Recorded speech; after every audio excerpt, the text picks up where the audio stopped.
नमस्कार दोस्तों। एक तरफ बिहार में बीपीएससी 17वीं परीक्षा को लेकर विरोध प्रदर्शन है और छात्र अभी भी अपने जिद पर अड़े हुए हैं।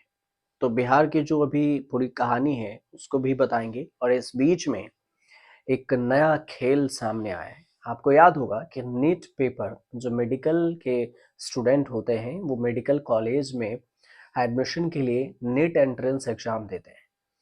और जब इसमें धांधली की बात आई थी तो इसकी जांच का गठन किया गया। पता चला पटना के जो सेंटर था उस सेंटर पर ही अब आग लग गए, जिस सेंटर पे अभी जांच चल ही रही थी। वहां पर सारे पेपर, नोट्स, यहाँ तक कि ओएमआर पेपर सीट भी जले हुए मिले हैं। मतलब धांधली की कितनी हद हो सकती है कि जहां पर जांच चले वहां पर आग कैसे लग गई, ये भी समझिए। आपको पूरी बताते हैं आपको कि क्या कुछ हुआ है और कहाँ पर हुआ है। लेकिन उससे पहले आपको बता दें कि जो बीपीएससी को लेकर अपडेट है, विरोध प्रदर्शन को लेकर, वो 17वीं बीपीएससी परीक्षा को लेकर अभ्यर्थियों ने अब खुद से ही एक बड़ा फैसला किया है। सत्याग्रह पर बैठे अभ्यर्थियों ने अपनी मांगों को लेकर स्पष्ट संदेश दिया है कि यदि उनकी समस्याओं का समाधान नहीं हुआ तो राज्य भर में बड़ा आंदोलन करेंगे।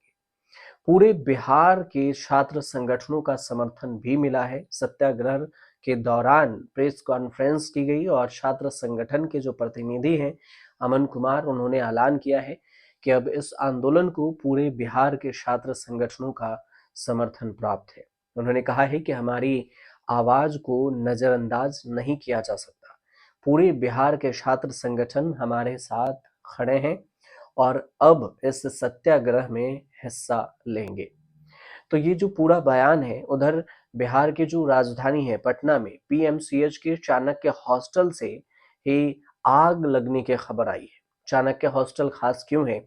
क्योंकि आग को देखकर अफरा तफरी तो मची ही और मचती भी है, लेकिन इस आग के लपटों में कुछ सबूत को मिटाने की भी कोशिश की गई थी और की जा रही थी। ऐसा इसलिए क्योंकि आग के कारणों का पता लगाने के लिए जब जांच शुरू हुई तो मेडिकल स्टूडेंट्स के कमरे से 10 लाख के जले हुए नोट्स और कई एडमिट कार्ड्स भी मिले। हो सकता है कि जो सॉल्वर हो उनके उन्होंने इसको दूसरे के नाम पर इसमें एडमिट कार्ड में परीक्षा देने के लिए बैठे हों, इस वजह से भी बात आई है। लेकिन सबसे खास बात यह है कि ये मामला नीट परीक्षा के धांधली से जुड़ा हुआ है। जो आग वाले कमरे लगे हैं, वहां पर कमरे जिसमें आग लगे हैं उसमें लाखों रुपए के जले नोट्स भी मिले, एडमिट कार्ड्स के अलावा नीट और एमबीबीएस परीक्षा में धांधली के सबूत भी मिले हैं। आपको ये भी बता दें कि नीट पीजी एग्जाम को लेकर खूब हंगामा हुआ था 2024 में। नीट पीजी परीक्षा में धांधली का छात्रों ने विरोध भी किया था, जिसके बाद ये मामला सुप्रीम कोर्ट पहुंचा। और अब जिस कमरे में आग लगी थी वहां से न केवल जले हुए एडमिट कार्ड्स मिले हैं, बल्कि एमबीबीएस के परीक्षा में जो नीट की परीक्षा है उसमें ओएमआर सीट भी मिले हैं। इसके साथ ही नीट यूजी के स्कॉलर जो बैठने का मामला भी सामने आया है कि इसमें सॉल्वर बैठे हैं।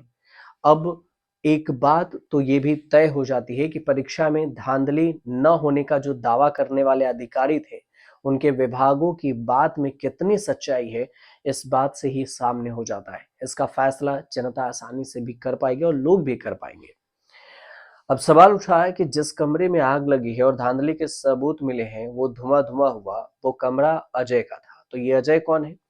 अजय कुमार, जो कि एक मेडिकल स्टूडेंट है और ये कमरे में ही आग लगी है, इसी कमरे में, और शायद आग लगी नहीं, लगाई गई थी, जिससे इतना बड़ा सच सामने आया है। अजय पीजी पास कर चुका है और मीडिया रिपोर्ट्स कहती है कि उसने हॉस्टल के 3 रूम में कब्जा कर रखा था। इतना ही नहीं, हॉस्टल के वार्डन डॉक्टर वीरेंद्र ने बताया कि अजय के कमरे में नोट्स समेत कई एडमिट कार्ड्स और ओएमआर सीट जलने की सूचना मिली है। हो सकता है कि ये सॉल्वर गैंग में शामिल हो। सॉल्वर गैंग का जिक्र हम इसलिए कर रहे हैं क्योंकि कई परीक्षाओं में देखा गया है कि परीक्षार्थी के नाम पर पैसे देकर किसी और स्टूडेंट को बैठा दिया जाता है। पुलिस को इस घटना के बारे में जानकारी भी दी गई, लेकिन अब इस मामले में अपने हिसाब से आगे की कार्रवाई की जांच की बात कही जा रही है पुलिस की, ताकि ये पता लगाया जा सके कि नीट परीक्षा में धांधली कराने का ये रैकेट कितना बड़ा है। अब पेपर लीक की अगर बात की जाए तो परीक्षा में धांधली के खिलाफ कब तक सड़कों पर छात्र उतरेंगे, ये भी नहीं कहा जा सकता। इसे सरकार की नाकामी कहें या फिर कुछ और, लेकिन इस कदर बच्चों के भविष्य के साथ खिलवाड़ किया जा रहा है, ये कतई भी सही नहीं है, जिसका हिसाब नहीं लगाया जा सकता है कि कितने बच्चों के साथ खिलवाड़ कर रहे हैं। हर परीक्षा के बाद पेपर लीक की खबरें सामने आती है और हर बार परीक्षा रद्द कराने और फिर आयोजित कराने के लिए छात्रों को सड़कों पर उतरना पड़ता है और फिर इसके बाद हर बार छात्र पुलिसों से लाठी डंडे खाते हैं और फिर चुप करा दिए जाते हैं। नीट यूजी और पीजी के जो पेपर लीक कांड था, वो क्या था वो भी समझ लीजिए अंत में। ये मामला था साल 2024 का, जब यूजी की परीक्षा में धांधली का मामला सामने आया था। परीक्षा में अनियमितताओं का भी इसको लेकर भी छात्रों ने परीक्षा रद्द करने की मांग की थी दोबारा से। इसे लेकर खूब विरोध प्रदर्शन हुआ, लेकिन शिक्षा विभाग और एनटीए ने लगातार यही कहा कि कहीं कोई गड़बड़ी नहीं हुई है, सब कुछ ठीक-ठाक है। बाद में ये मामला पहुंचा सुप्रीम कोर्ट, जहां सीबीआई ने जांच अपने हाथ में ले ली और करीब-करीब 25 लोगों की गिरफ्तारी भी हुई और उसके बाद सीबीआई इस पर जांच की। कोर्ट के आदेश पर फिर से परीक्षा आयोजित कराई गई और वहीं पर पीजी की परीक्षा में भी धांधली का मामला सामने आया। लेकिन हैरानी की बात ये है कि सरकार लगातार एक ही बयान देती रही कि पेपर लीक नहीं हुए। पेपर लीक के कोई सबूत नहीं मिले। तो सोचिए कि सरकार को किस हद तक ये पता है या फिर सरकार को जानकारी होते हुए भी इस मामले को दबाना चाहती है। इसी वजह से सरकार कहती है कि हमें इसकी जानकारी नहीं और इधर सबूत पे सबूत मिल रहे हैं, ओएमआर पे सीट जल रहे हैं, छात्रों के हॉस्टल से 10-10 लाख रुपए बरामद किए जा रहे हैं। तो ये पैसे छात्रों के पास इतने लाख रुपए कहाँ से आए? कौन दिया?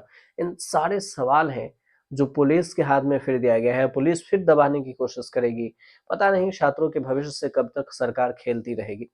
फिलहाल अगर जानकारी आपको सही लग रही हो तो इस वीडियो को शेयर कीजिए, लोगों तक पहुँचाइए और चैनल को भी सब्सक्राइब कर लीजिए और हमें कमेंट कर ज़रूर बताइए।